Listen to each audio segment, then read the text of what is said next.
Merci à vous. Bonjour à tous. Finalement, entre ce que j'ai préparé la semaine dernière et ce que je vais vous présenter, je crois que j'ai repris ma copie entièrement et je prends l'option d'être très pragmatique au final et puis de me rapprocher encore plus du terrain. Alors je vais commencer par une anecdote. J'ai commencé en tant que conseiller principal d'éducation et à cette occasion-là, originaire de Chalon-sur-Saône, me voilà parti pour la Nièvre. Et là on me dit « Ouh là là là là, tu vas où ?» Voilà la mobilité, parfois comment elle est vécue. À l'issue d'une année en qualité de stagiaire auprès de Patrick Mirac et ici présent, pleine et très intéressante en soi, me voilà parti pour la région parisienne. Et là on me dit « Oh là là là là là, me voilà parti sur Paris ». Je fais 3 ans à Paris et après je souhaite revenir dans l'Académie de Dijon et j'obtiens la Nièvre à nouveau et un FI. Alors on me dit, oh, c'est chouette, c'est pas bien loin de ceux que tu souhaites, mais pas de chance, c'est un FI. Et je continue le parcours. Après 12 ans de CPE, j'aspire à d'autres fonctions, celle de personnel de direction, première mutation, et je suis muté à Château-Chinon. Et je me souviendrai toujours des visages de mes collègues professeurs qui me disent oh, « T'as vraiment pas de chance, hein, tu vas te retrouver à Château-Chinon ».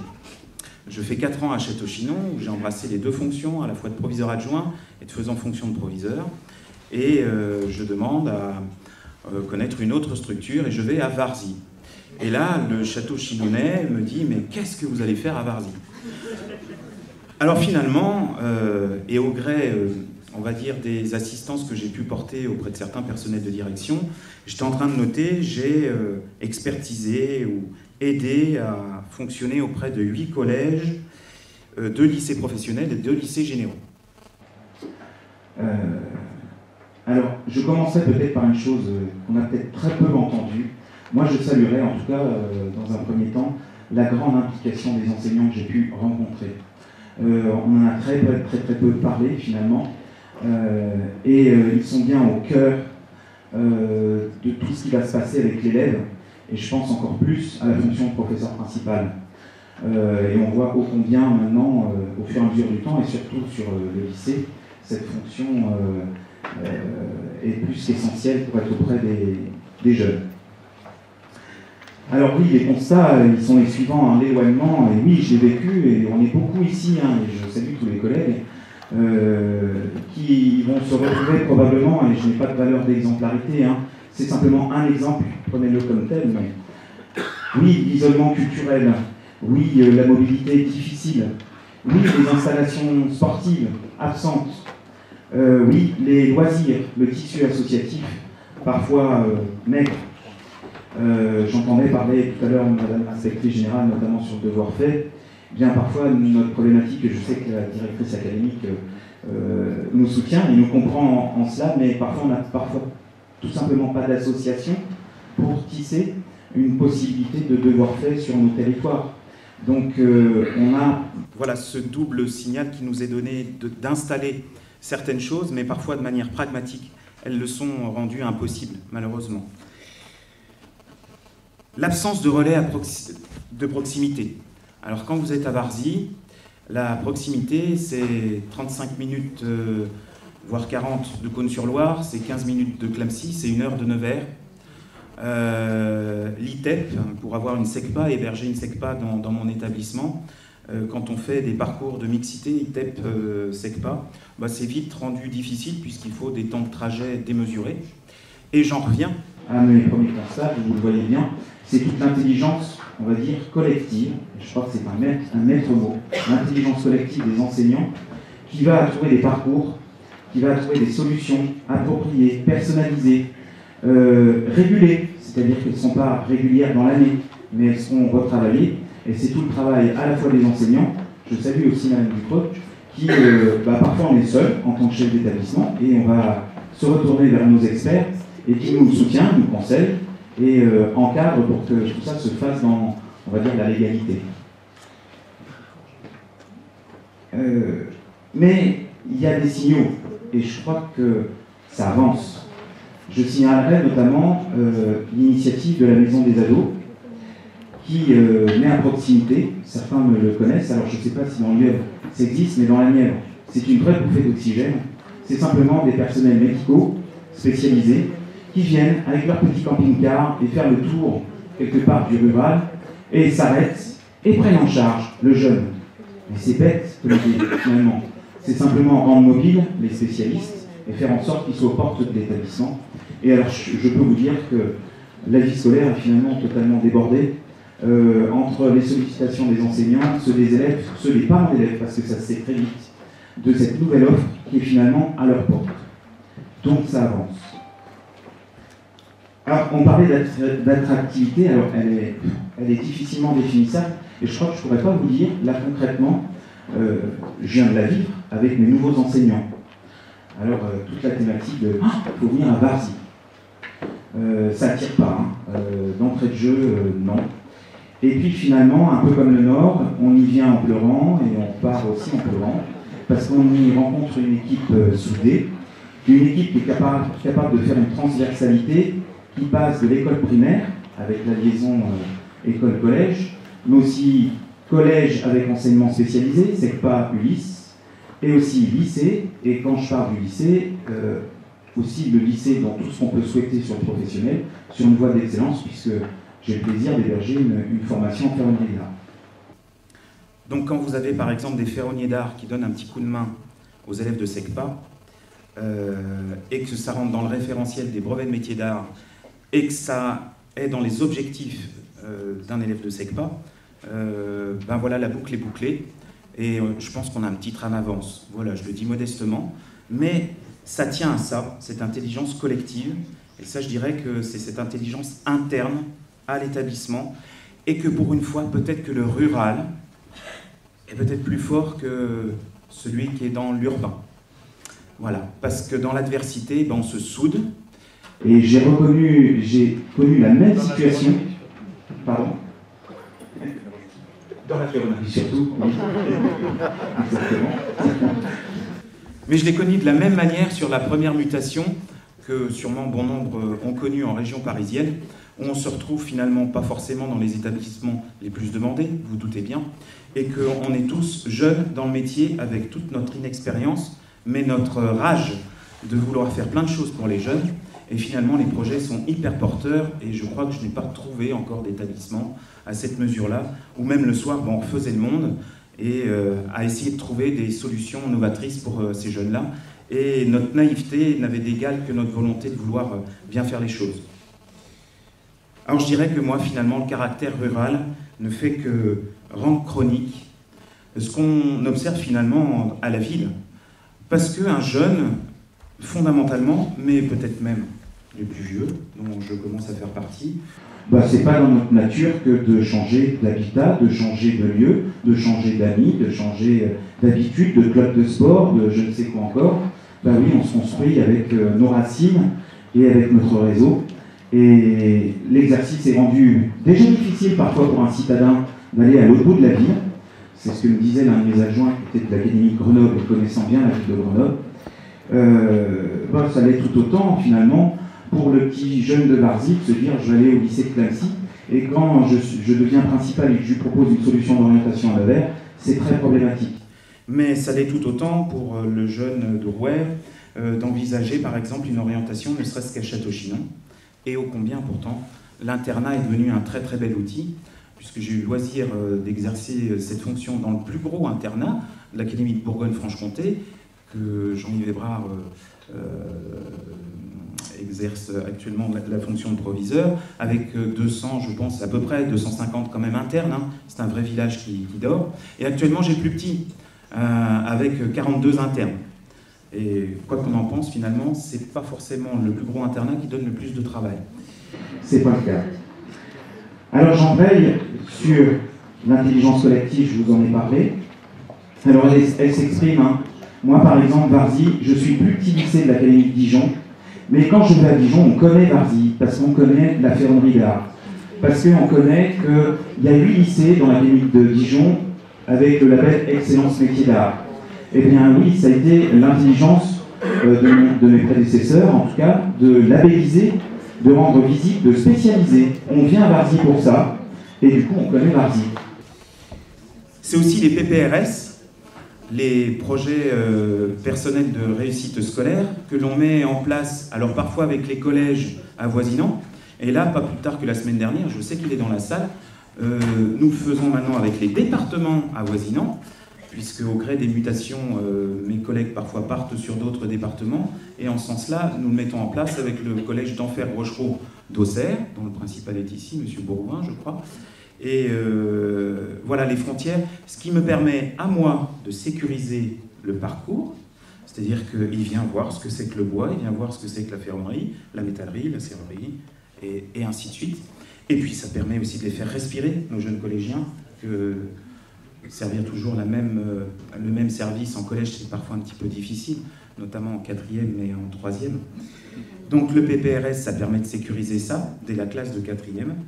Et puis moi, ça me permet aussi de sécuriser mes effectifs, parce que je vois Madame la secrétaire générale qui sourit. Est-ce qu'on est quand même regardé un petit peu sur nos effectifs et ce qui advient de nos élèves, et puis combien surtout on en accueille. Donc on a un petit peu cette stratégie-là aussi. Il y aurait peut-être un effet pervers, j'ai entendu tout à l'heure de spécialiser tous les collèges. Oui, mais finalement, c'est peut-être déséquilibrer les équilibres qui étaient là. Donc voilà, ça à réfléchir aussi. Un collège reste, me semble-t-il, un collège unique. Donc le même pour tout le monde. Alors après, je terminerai sur les alliances éducatives pour donner résonance à notre programme Chemin d'avenir.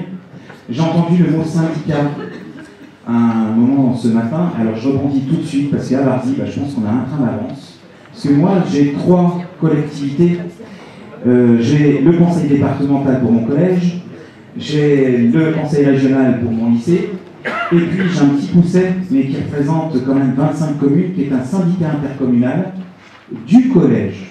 Alors c'est pas un syndicat intercommunal pour les eaux, c'est pas un syndicat intercommunal pour je ne sais quelle valence, mais uniquement pour les collégiens et les écoliers.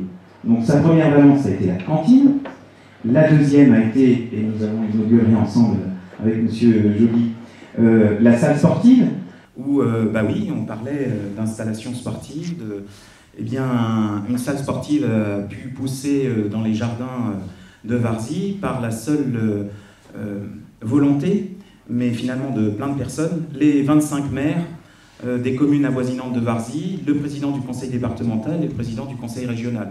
Donc l'intelligence collective, elle peut exister ici, tout simplement, et pour des projets porteurs pour nos jeunes.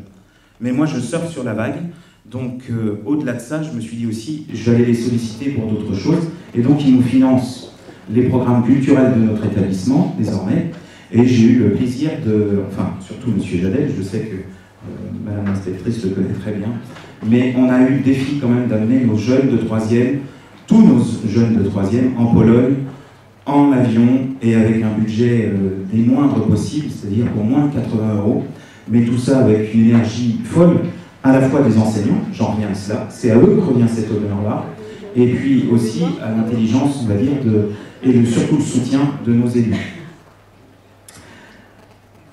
Donc voilà, je terminerai juste sur la petite note académie apprenante. Les parents. Les parents, la manière dont vous avez travaillé avec les parents. Ah, avec les parents. Ah, oui, mais alors là, je vais repartir pour 10 minutes, vous ne connaissez pas. 2 minutes. J'ai 2 minutes sur les parents. Oui. Sur Château-Chinon, par exemple. Oui, par exemple. Voilà, oui. J'ai mené un travail, alors qui vient simplement par une histoire humaine, puisque j'ai travaillé avec l'ancien proviseur de Château-Chinon. C'était déjà aussi dans cet espace-là, ça me permettait de me sécuriser, parce que j'étais un petit peu jeune pour être proviseur. Donc voir un vieux proviseur à côté de moi, c'était plutôt un vrai plaisir.